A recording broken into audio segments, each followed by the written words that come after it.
کہ اب اپنے آپ کو وہ زیر کر رہا ہے، اب وہ پچھتاوا کر رہا ہے. تو یہ پچھتاوا کیا ہے؟ تو یہ اپنے آپ کی نفی کر رہا ہے، زیر کر رہا ہے. کیا کس طرح سے زیر کر رہا ہے کہ میں کچھ بھی نہیں ہوں. تو بس اسی چیز کو اگر وہ پازیٹیو کی طرف اگر کنورٹ کر لیتا ہے تو اس کا کام ہو جائے گا کہ اللہ تعالیٰ کی بارگاہ میں جو مقبول شدہ بندہ ہے تو اللہ کو خاکساری پسند ہے، انکساری پسند ہے، عاجزی پسند ہے. اللہ کو کیا پسند ہے؟ اللہ اسی کی دعا، اسی کی عبادت کو مقبول کرے گا جو خلوص ہوگی، جس کے اندر خلوصیت ہوگی. اور خلوصیت سے مراد کیا ہے؟ تو وہی عاجزی، وہی انکساری. اب اس کے بالمقابل اگر آپ دیکھیں تو تکبر ہے، گھمنڈ ہے، غرور ہے، میں پن ہے. یہ کہہ لو تو اللہ کو یہ تکبر، میں پن، یہ غرور قطعی پسند نہیں. اللہ ایسے بندوں کی عبادت کبھی قبول نہیں کرتا جس کے اندر یہ تمام خصلت موجود ہے. اور آپ نے غور کیا ہوگا جو جتنا پارسا ہوتا ہے، جو جتنا متقی ہوتا ہے، میں یہ نہیں کہتا کہ پارسا ہونا گناہ ہے، متقی ہونا گناہ ہے، میرا کہنے کا مقصد یہ نہیں.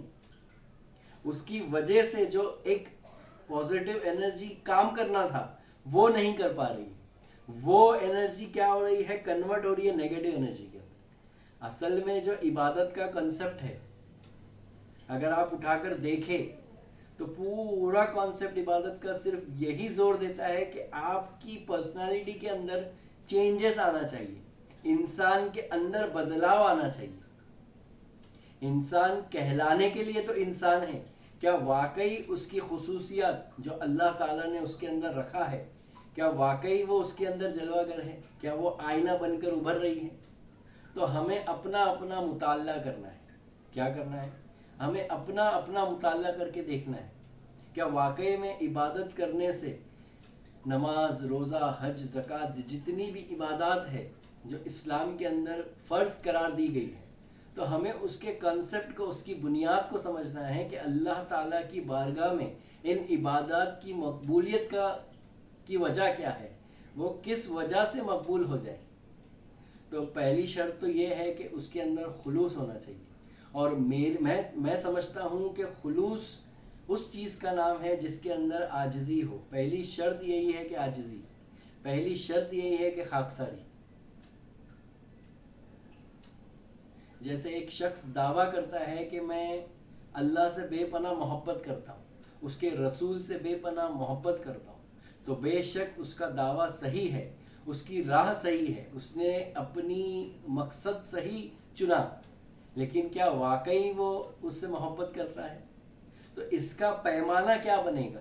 تو اس کا پیمانہ اللہ تعالیٰ خود فرماتا ہے کہ میں نبی سے محبت کرتا ہوں، میں نبی سے محبت کرتا ہوں، میں نے نبی کے ذکر کو بلند کر دیا. تو ہمیں کس کام میں لگا دیا اللہ تعالیٰ نے؟ تو اللہ تعالیٰ نے نبی کی عظمت بیان کر کے انسان کو، امتی کو کیا کیا؟ نبی کریم صلی اللہ تعالیٰ علیہ وسلم کی عظمتوں کو قرآن میں بیان کیا. اللہ تعالیٰ نے فرشتوں کے سامنے بیان کیا، آسمانوں پر بیان کیا، زمین پر بیان کیا. تمام جو ہے اللہ کی تسبیح بیان کر رہے ہیں. وہی اللہ کس کی تسبیح بیان کر رہا ہے، کس کی تعریف کر رہا ہے؟ تو وہی ذات اقدس کی تعریف کر رہا ہے. اور ہمیں بھی کیا کیا؟ تو ہمیں بھی اسی کام پر لگا دیا. تو ہمیں کہا کہ درود شریف پڑھو. کیا کرو؟ درود شریف پڑھو. تو یہ کیا ہے؟ تو یہ تعریف ہے، یہ ذکر ہے ان کا، یہ عظمت بیان کر رہے ہو آپ. تو گویا ہم بھی ان سے نسبت رکھتے ہیں تو ہم ان کی محبت میں اس طرح اس کا اظہار کر رہے ہیں. لیکن اللہ سے محبت کرنا کیا ہے؟ تو اس میں ایک خاص نقطہ یہ آتا ہے کہ جو بندوں سے محبت کر سکتا ہے وہ اللہ سے محبت کر سکتا ہے. جو اس کی بنی ہوئی چیز سے محبت نہیں کر سکتا تو پھر وہ کیسے دعویٰ کرے کہ بنانے والی چیز سے میں محبت کرتا ہوں؟ تو جو بندہ بنی ہوئی چیز سے محبت کرتا ہے تو وہ بنانے والے سے محبت کرتا ہے گویا. تو بنی ہوئی چیز بنانے والے کا پتہ دے رہی ہے. تو تمام اگر غور و فکر کر کے دیکھو گے تو آپ ہی ایک ہی نقطہ نکل کر آئے گا، وہ ہے عشق و محبت کا. تو یہ جو گناہ کا جو مادہ ہے یہ ہمارے کو عشق و محبت سے دور کر رہا ہے. ذرا آپ غور کرو، گناہ